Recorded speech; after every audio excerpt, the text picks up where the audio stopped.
आणि आता बातमी नव्या शिवसेना भवनाची।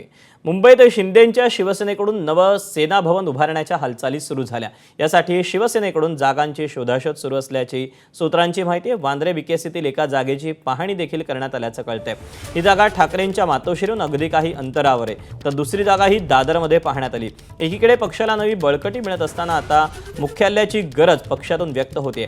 दादरसारख्या मराठमोळ्या परिसरातच शिवसेना भवन असायला हवं अशी शिंदेंची इच्छा असल्याचं कळतंय।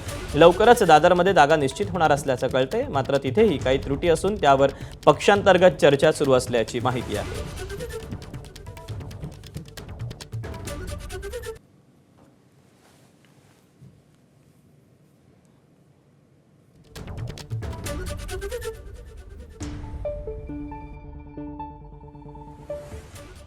नवीन सेना भवनासंदर्भात जागांची चाचपणी सुरू असल्याची माहिती मिळते। दादर आणि बीकेसी काय कोणाला पोटात कोणाचा प्रॉब्लेम आहे काय? अरे काम करायला ऑफिस नको का?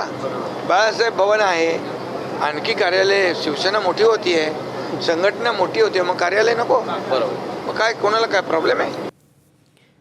दरम्यान शिंदेंच्या शिवसेनेच्या सेना भवनावर ठाकरेंच्या शिवसेनेच्या नेत्यांच्या काय प्रतिक्रिया त्या आपण पाहूया।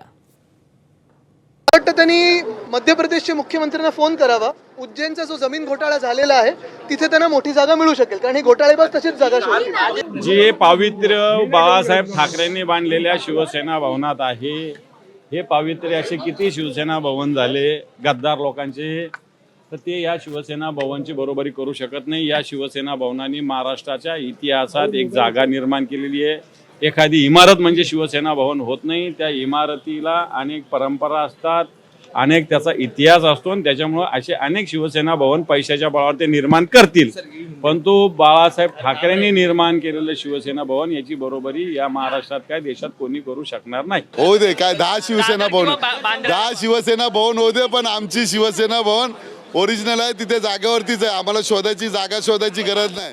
होऊ दे ना, काय फरक पडते? एबीपी माझा, उघडा डोळे बघा नीट।